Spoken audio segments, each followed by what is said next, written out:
Nós vamos ver algumas ferramentas, que é o nosso último tema, para aumentar essa confiabilidade.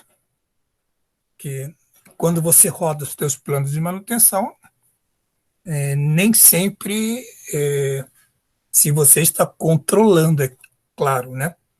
Se você não controla a manutenção, você não tem nem noção do quanto a tua instalação é confiável ou não, né? Mas se você controla, você tem ideia de onde você precisa melhorar, onde você está falhando e o que precisa ser feito. Então, o gestor de manutenção tem, isso já é um esforço quase que natural, é, a, a consequência de melhorar ou a insistência ou a procura de estar melhorando a confiabilidade de uma instalação, do equipamento, de uma máquina, de um sistema, de um conjunto, enfim, dependendo do nível em que ele está estudando, mas é uma consequência natural analisar falhas nesse sistema, né? Se nós estamos querendo melhorar a confiabilidade, tem a ver com análise de falhas. Então, muito. Isso é um estudo que vem de muito tempo. Se vocês forem se aprofundar, na verdade, padrões de confiabilidade se estudam há já há bastante tempo, né? Então, para a ideia de análise de confiabilidade, ele sempre esteve muito voltada com a questão do projeto, né? A gente já viu isso, inclusive, nas telas iniciais, que é muito melhor você mexer no projeto, corrigir no projeto, de, do que corrigir um problema quando a máquina está operando, né? Exponencialmente, ele é 5 vezes mais caro, né? Aliás, 125 vezes mais caro, porque é ao quadrado, né? Então, quanto mais cedo eu estudo a confiabilidade do meu projeto, do meu sistema, menos eu vou gastar lá na frente na operação. Então, isso é um estudo que se tem ou que se vem já de há muito tempo, né? E com essa questão aí da Segunda Guerra Mundial, que foi um, um alavancou bastante as tecnologias, né? Propósitos ruins, objetivos ruins, mas trouxe bastante tecnologia e revolucionou os equipamentos, as máquinas, os processos, a maneira de fazer as coisas, e isso foi influenciado bastante por essa guerra mundial. A gente já sabe o que é confiabilidade, não vamos precisar repetir, a gente já veio desse estudo, né? A gente não precisa ficar repetindo isso, né? A, a engenharia de confiabilidade, o estudo do engenheiro, ele é um campo que tem bastante disciplinas, ele é multidisciplinar, envolve várias técnicas, procedimentos, porque o objetivo é analisar o desempenho do equipamento no sentido de entender ou compreender quais as razões por que acontece a falha ou a inatividade da máquina. Então, esse é um estudo complexo, muitas vezes é um estudo bem complexo. Existem prioridades para esses estudos. Estou colocando aqui para vocês alguns estudiosos que mantiveram trabalhos nessa área, né? E, e determinaram algumas prioridades nesse sentido, né? Então, conhecimento de engenharia, técnicas, apresentar, reduzir a probabilidade de frequência de falhas, ou seja, já estou usando aqui algumas técnicas, identificar e corrigir as causas dessa falha, apesar de a gente paralelamente estar fazendo esforços para prevenir, mas direcionar esses esforços, saber lidar com essas falhas, né? É uma preocupação, porque muitas das vezes você está procurando a razão, procurando a causa, e essa falha ela continua acontecendo, ela ainda não foi corrigida, então você tem que lidar com isso até resolver o problema definitivamente, né?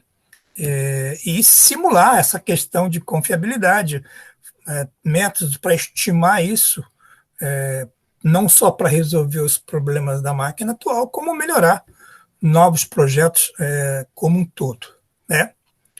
Então, a engenharia da confiabilidade, ela cresceu muito com essa questão aí desse último paradigma da gestão, que é a engenharia de manutenção. Ou seja, tanto as técnicas como a aplicação, como ter gente para fazer isso, foi aí um grande quebra de paradigma, e a engenharia de confiabilidade ela cresceu exatamente quando a empresa começa a perceber a importância de melhorar ou aplicar a engenharia em todas as partes, não só no projeto, como também no desenvolvimento, na fabricação, na operação, no serviço, ou seja, não só pensar no projeto em si, mas ter esse conceito ao longo da vida útil,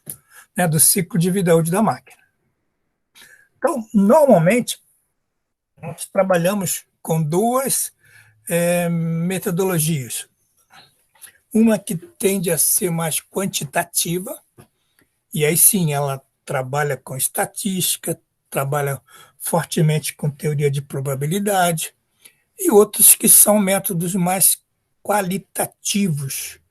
Esses métodos eles acabam fornecendo ou servem de base para melhorar a confiabilidade ou de um componente ou de um sistema e não só melhorar, como servir de subsídio para os próximos projetos, as próximas fabricações desses equipamentos. Então, esse fluxo, esse diagrama que está colocado aqui, ele mostra aqui algumas dessas características, né? A confiabilidade ela é construída, eu posso ir construindo a minha confiabilidade ao longo do tempo, com técnicas, com método de construção, basicamente em especificações melhores, em cálculos melhores de carga, eu passo a ter informações mais online e retroalimentar o projeto, um pouco aqui de terratecnologia. Enfim, essa maneira de se obter qualidade, ela é construída, ela vai se conseguindo ao longo do tempo. A outra maneira é analisada, né? É uma maneira de eu vou determinar ou prever qual será a confiabilidade, né? E simular isso e posteriormente otimizar. Ou seja, eu vou simular, vou obter um resultado no papel e vou comparar com o resultado na prática, e aí vou melhorando isso, né? Vou aprimorando isso através dessa previsão, através da percepção, a detecção do que falhou, e até realizar ensaios comparativos antes, após, ou seja, eu vou adquirindo a confiabilidade através de análise.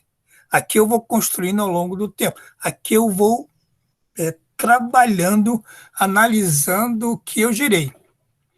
Então, aqui, nessa parte analisada, é que eu tenho as subdivisões quantitativas e qualitativas, né? Aqui no método quantitativo, a gente viu lá, cálculo de previsão de confiabilidade, depende da taxa de falha, depende da análise da confiabilidade probabilística. Eu tenho várias outras teorias de matemáticos que estudaram com matemática um pouco mais pesada, visando trabalhar com conjuntos mais complexos, né? Então, essas teorias são com cálculos probabilísticos mais pesados e para situações bem mais específicas. Esses métodos eles vão gerar uma quantidade, vão gerar um valor. Esse valor vai servir como base de previsão, vai servir como base para eu ir melhorando comparativamente as minhas previsões com os resultados reais. Isso, então, vai melhorando quantitativamente. Agora, o método qualitativo, ele não trabalha com números, com probabilidades, com resultados. Ele trabalha na análise sistemática das falhas, das causas, do efeito. São métodos em que eu vou analisar comparativamente situações anteriores ou situações de dificuldades, vou aplicar uma sequência, alguns métodos, e ele lista aqui alguns, né?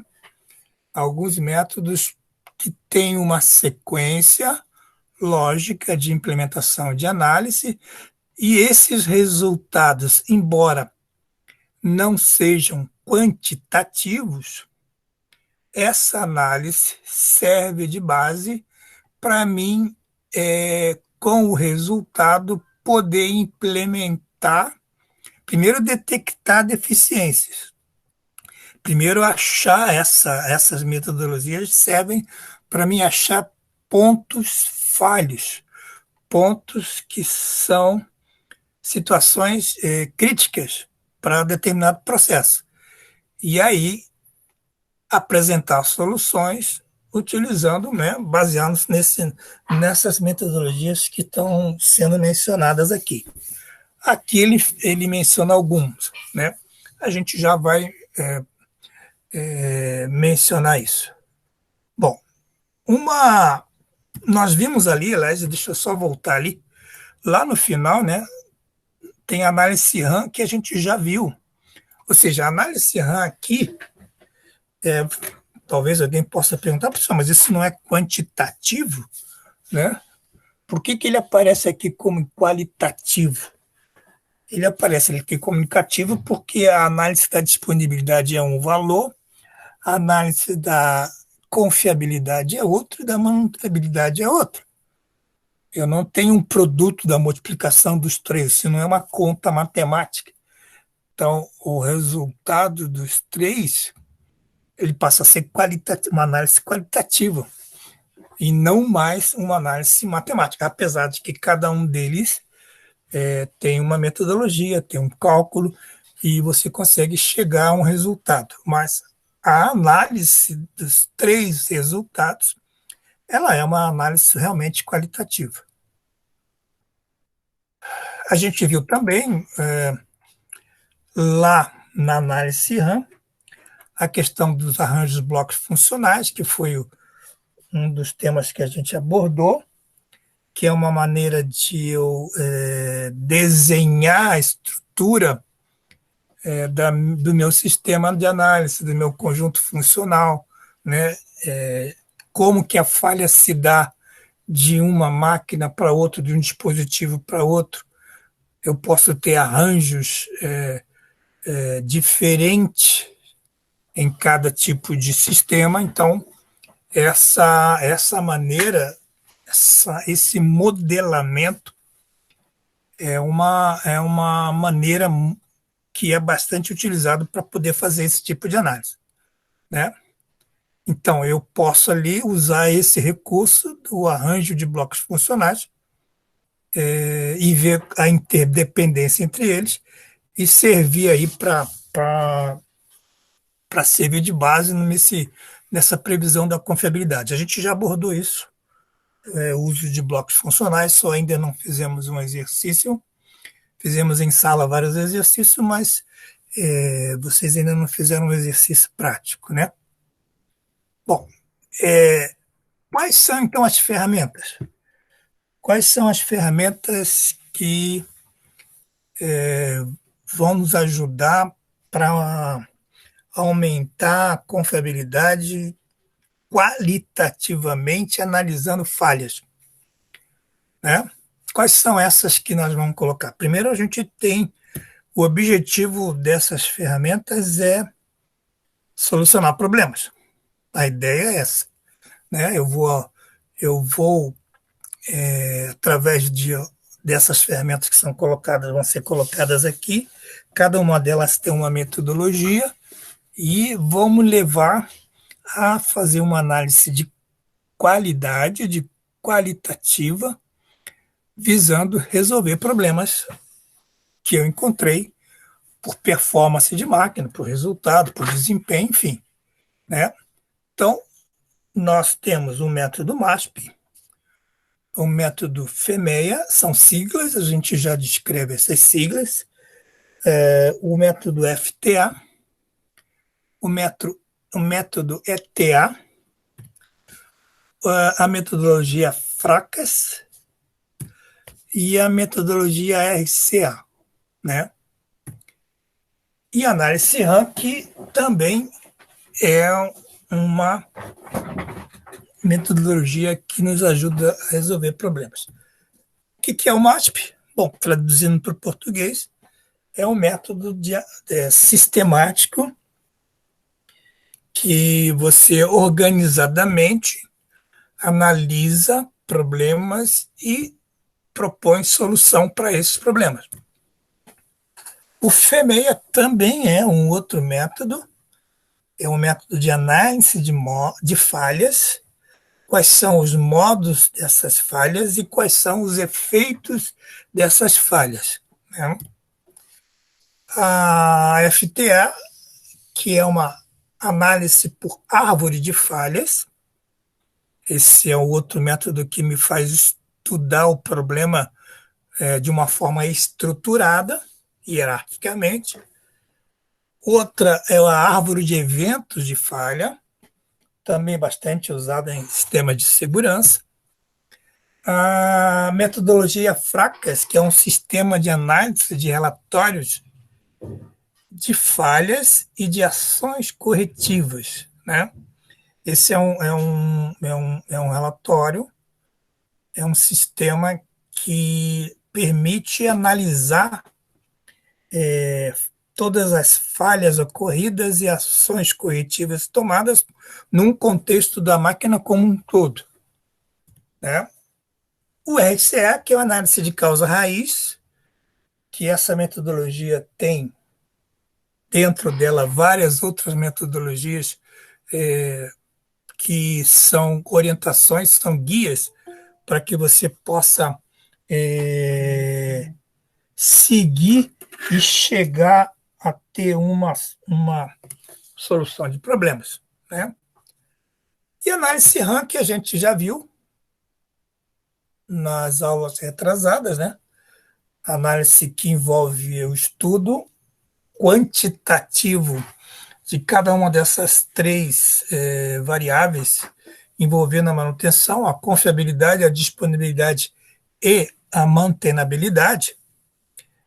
Só lembrando que nós mostramos nas aulas passadas, né, que a confiabilidade tem a ver com o projeto, com a qualidade do projeto da máquina, a mantenabilidade tem a ver com a maneira como que eu faço a manutenção, o que eu introduzo ou não de erro na máquina, e a disponibilidade é uma consequência. Ela é uma consequência que vai depender da confiabilidade e da mantenabilidade, né? Então, nessa figurinha ali do pessoal lá eles tentam mostrar para a gente que a análise de falha, sendo ela qualitativa ou quantitativa, né, ela depende da análise básica do processo que eu estou analisando, do sistema, do processo em si, que eu posso fazer isso através da diagrama de blocos de confiabilidade, ou posso fazer isso através do diagrama de árvore de falhas, e em função dessa análise, eu posso então definir estratégia de manutenção, melhorar a política de estoque, ou até fazer uma síntese do processo visando melhorias, que é o chamado retrofit, né? Então, esse lado aqui, ele, sem dúvida, vai afetar a operação. São conclusões partindo da análise de falha, que vão gerar conclusões para melhora da operação. E esse outro lado são relatórios que vão gerar melhorias visando melhorar o projeto como um todo, né?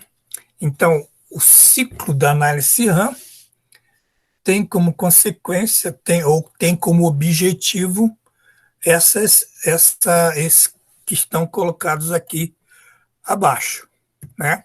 A gente já viu a análise RAM no nosso estudo.